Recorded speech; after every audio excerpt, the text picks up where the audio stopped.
Mi nombre es Graciela Chichilniski y yo soy profesora de Economía y de Matemática en Columbia University y en Stanford recientemente. Y además soy la creadora y Chief Executive Officer de la firma Global Thermostat, que tiene esta tecnología revolucionaria que saca el CO2 de la atmósfera, que lo remueve y lo hace comercialmente.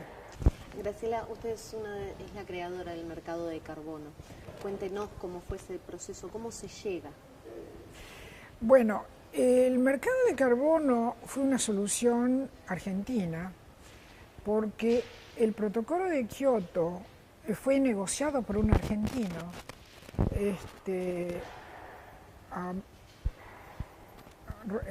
Raúl Estrada Oyuela, y yo que hice el mercado de carbono, que es la parte más innovadora del protocolo de Kioto.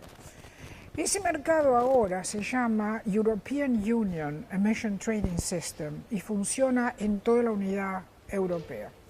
Además de eso, hay mercados de carbono ahora en varios estados americanos, como el más grande en California y además en China. Y funciona así. Cada país tiene un límite de emisiones. Cuando va arriba del límite, tiene que comprar el derecho de emitir de los países que están abajo. Así que globalmente se mantiene un límite que los científicos dicen que es posible aguantar para la Tierra sin producir catástrofe. Esa es la manera que funciona y ha funcionado muy bien y ha dado mucho dinero a partir, como le dije, 175 billones de dólares, de los cuales más de 100 billones fueron dados a los países en desarrollo para proyectos de energía limpia. Pero en el Acuerdo de París, que fue el 2015, no se continuaron los límites de emisiones que son necesarios para que funcione el mercado. Y entonces el mercado ahora se encuentra que en el año 2020 o 2022, no hay límites. Entonces hay mucha incertidumbre y no está funcionando muy bien hasta que los límites sean reestablecidos. ¿Cuáles fueron los mejores mercados o países que se adaptaron a este formato de mercado de carbono? Bueno, en Estados Unidos, el estado que fue más eficaz, California. Es el estado más grande del país y tiene un mercado muy eficaz que funciona muy bien de carbono, que es una imitación de lo que nosotros hicimos en las Naciones Unidas. Pero Estados Unidos no ratificó el protocolo de Kioto. Entonces, Estados Unidos no participa en el mercado de emisiones globales. Tiene un mercado propio en California, que no es lo mismo. El mercado global se llama European Union Emission Trading System porque la unidad europea continúa con ese mercado de Kioto. Y todos los países de la unidad europea han contribuido y negocian en el mercado de carbón. European Union Emission Trading System. Y además China, que tiene 1.3 billones de personas. O sea que entre China, la Unidad Europea y la parte de Estados Unidos, etcétera, estamos hablando que más que la tercera parte de la humanidad está ahora usando ese mercado que yo creé. Es muy importante. La ejecución tiene debilidades, porque la ejecución de tal mercado es relativamente difícil. Por ejemplo, en el año 97, 20 años, que fue cuando lo diseñé y lo escribí en el protocolo de Kioto, en Kioto, los países en desarrollo emitían muy poco, emitían menos del más o menos 15% de las emisiones globales. Sí. Entonces el protocolo de Kioto no les dio límites de emisiones a los países en desarrollo. No era un error del mercado, era que en ese momento ellos no tenían emisiones importantes, ¿me explico? Sí. En esos 20 años ha pasado mucho. Por ejemplo, la China, que es un país en desarrollo, es el mayor emitor del mundo de carbón, de CO2. O sea que, aunque en ese momento cuando fue creado esto no era un problema, ahora es un problema porque la China no tiene límites de emisión. ¿Cuál sería la situación de los países latinoamericanos? Bueno, Latinoamérica está en la mitad. Latinoamérica en total no emite mucho. Está menos que el 10% de las emisiones globales. Es primero que tiene los recursos, incluidos los recursos naturales más grandes del planeta, en la América Latina y en los países en desarrollo, en particular acá.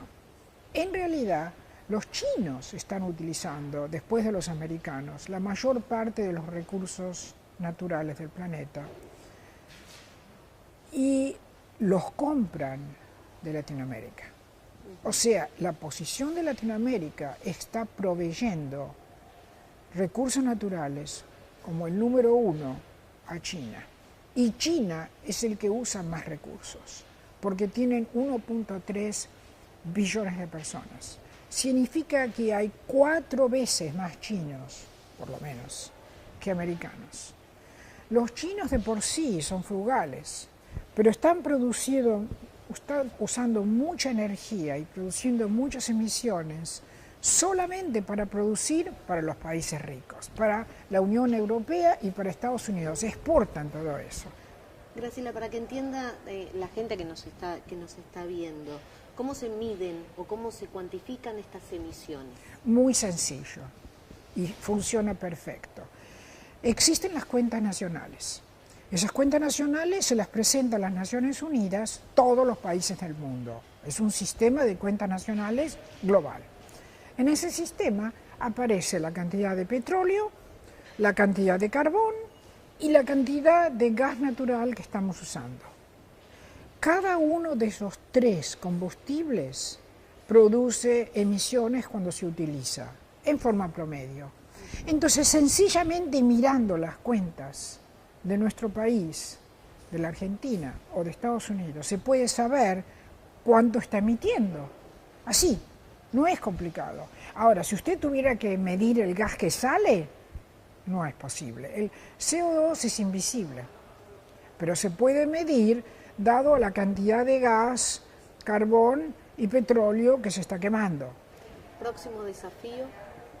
Bueno, cuando yo vi que a pesar de haber inventado el protocolo de Kioto, el mercado de carbón en el protocolo de Kioto, y que estaba funcionando muy bien, pero se escapó a Estados Unidos porque no lo implementó, y que los países como China están aumentando la producción de CO2 para producir bienes de exportación que se consumen en Estados Unidos y en la Unidad Europea, entonces dije, bueno, esto hay que mejorarlo, que es lo que dijimos ahora. Pero no hay tiempo, señores, no hay tiempo. Estamos en el bache. Después de una cierta cantidad de CO2, empiezan a ocurrir cosas terribles en la atmósfera. Es como que uno está emitiendo bombas atómicas en la atmósfera, haciendo esta cantidad de CO2. Entonces decidí, hay que sacar el CO2 que ya está ahí. Yo en ese momento era la representante de Estados Unidos, porque yo soy americana y argentina, la única autora americana representante del Intergovernmental Panel on Climate Change. Y tenía acceso a todos los datos científicos. Y me di cuenta, ahora no es suficiente bajar las emisiones. Ahora directamente hay que sacar lo que ya está ahí. Es terrible. Entonces estuve pensando cómo hacerlo. Y conseguí descubrir una tecnología que saca el CO2 del aire. Y además que lo saca tan barato, que el costo es tan bajo, que es posible vender el CO2 y hacer dinero. O sea, encontré una solución que no solamente limpia la atmósfera, pero que ayude a la economía, al progreso económico. Justo lo contrario de lo que la gente piensa. La gente piensa, ay, si vamos a limpiar la atmósfera va a costar muchísimo. En este caso hace dinero. Eso fue lo más importante. Cuando yo descubrí esto, que fue en el año 2010, creé una firma con un socio que es un gran físico americano que se llama Peter Eisenberger, y ahí coinventamos la tecnología, sacamos 35 patentes y recaudé yo como Chief Executive Officer $50 millones y construimos 3 plantas, y la última de las plantas está ya terminada este año, comercial, o sea que saca el CO2 de la atmósfera y lo vende. ¿Lo vende para qué? Lo vende para Coca-Cola. Lo vende porque Exxon puede hacer fuels, ¿cómo se dice? Combustibles que son limpios. Lo vende para hacer hielo seco, que usa McDonald's para hacer los hamburgers. Lo vende para hacer plásticos, que usa IKEA para hacer los muebles. Lo vende para hacer carbon fibers. Lo vende para hacer fertilizantes que no envenenan. Todo eso es un mercado que es casi $1 trillón por año.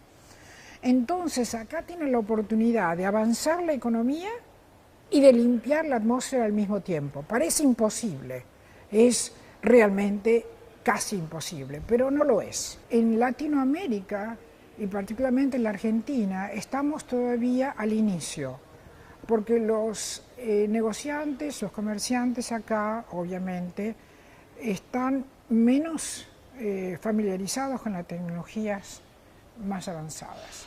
Pero por eso lo que yo estoy haciendo ahora, comercializar, de tal manera que se vea que esto no es una proposición solamente de limpiar la atmósfera del planeta, que lo es, pero de hacer dinero. En ese momento el problema está resuelto. ¿Sabe por qué? Porque todo el mundo quiere hacer dinero. Entonces logramos resolver el problema. Usted me preguntó cuál es el próximo paso, es ese. Aún así se necesita el mercado de carbono para que la gente limite las emisiones, eso es importante. No es que podemos seguir emitiendo todo lo que queremos y después lo limpiamos, no, porque toma mucho tiempo limpiar. Y si vamos por arriba de una composición más o menos 2 grados más grandes, es trágico. Mire, lo que está pasando en el mundo en este momento y en Estados Unidos, Florida es uno de los lugares que son más vulnerables. Usted sabe lo que está pasando en Florida, está todo inundado. Sí. Y la gente está muriendo, y las casas se están destruyendo. Se sabe ya que el costo en Florida del cambio climático son $trillones. 3 trillones de dólares. Sí, incluso se va repitiendo en diferentes partes del mundo. Sí. Graciela, ha sido un placer poder hablar con usted. Me quedaría un montonazo de tiempo más charlando y consultándole sobre esto que además se observa que la apasiona. Muchas gracias por estos minutos. Gracias a usted y un gusto de estar con su público.